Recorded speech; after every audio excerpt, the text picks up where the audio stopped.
Hey, it's been a few days since receiving the Huawei P40 to unbox and review, and well, here's my thoughts on it. First off, I have to say that this is not going to be a review on how well the phone did on a Geekbench test or some technical jargon that most of us really don't understand, but a review on how well it works for the normal users like me and you. Well, that said though, let me give you some technical specs and features.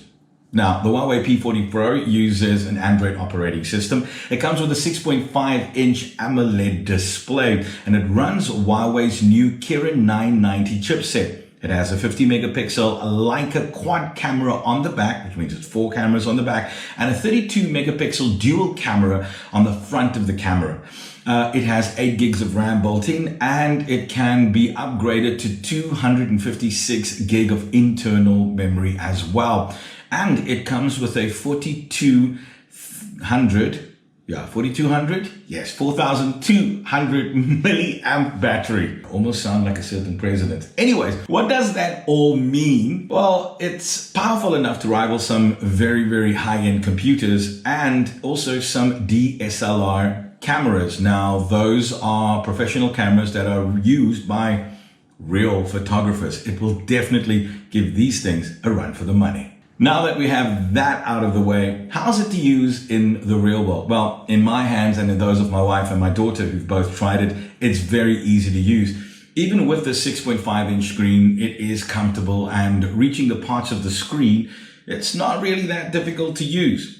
The overflow display is super cool because it gives you the effect that the phone is completely just screen from end to end. And even with the pole-shaped camera housing, it doesn't interrupt your viewing pleasure when watching something. You are able to change the display refresh rate from 60 to 90 Hz, which makes watching a movie or playing a game even more enjoyable.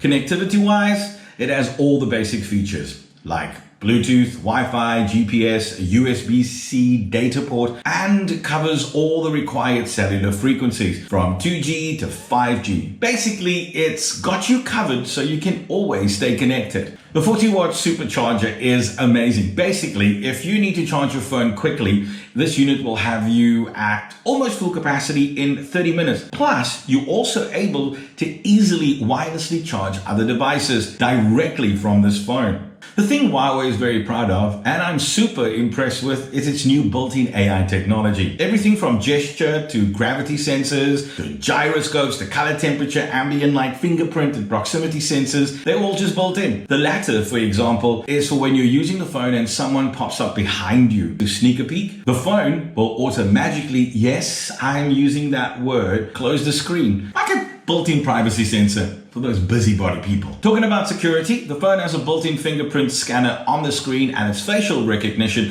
is super quick, courtesy of the new sensor built into the front camera housing. What I like is that when you set it up, it's no more needed to do the whole neck-breaking moves you need to do to set it up. It's simple. You look at the phone and voila, it's done. Huawei has also introduced its own digital assistant called Celia. So you want anything done while you're not able to touch the phone maybe? Simply say, "Hey Celia," and she pops up and assists you. I've tried various accents and she hasn't failed yet. For those worried about apps, no fear. Huawei's new app gallery has most of the most used apps available. For those not there, Huawei recommends alternative methods for installation, like visiting the developer's site or creating a shortcut for it on the desktop. Wait, can you call it a desktop? Anyways, loads of developers are signing on and making their apps available as we speak. Huawei also has their own standard apps like Huawei Cloud for cloud storage, mail and browser, and various others available. So yeah, they've got you covered. So the most important thing we all want to know, how are the cameras? I wish I could use a typical South African descriptive like, "It is but it's not allowed." But I can say it's freaking awesome. Personally, I love taking pics and making videos, and this phone has not disappointed me at all. I had my daughter, who studied photography and knows things like aperture, focal point, rule of thirds, and other photography speak, tested, and she was blown away by it. She couldn't fault it in some tests, and I had to remind her that she couldn't take the phone home. Daddy's toy. Look, I have a good eye when taking pics, but sometimes it takes between 5 to 10 minutes just to get the perfect shot. With this camera, it was just point and go. I was worried about the 4K selfie mode, but with its beauty mode built in, it made this ogre look really handsome. I loved the night mode. It made my night shoots super easy. No extra editing.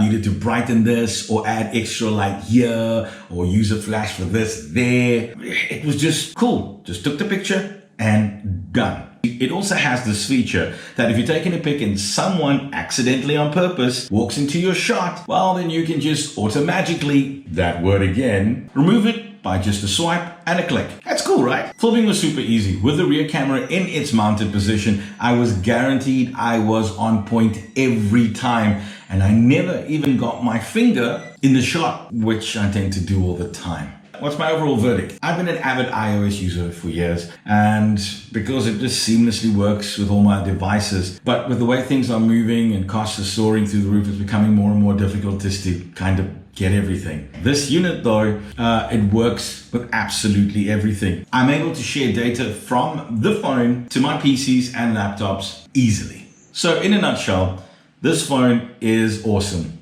It ticks all the boxes, and it's also on a great offer from MTN. And honestly, I think you should get one. Thanks for watching.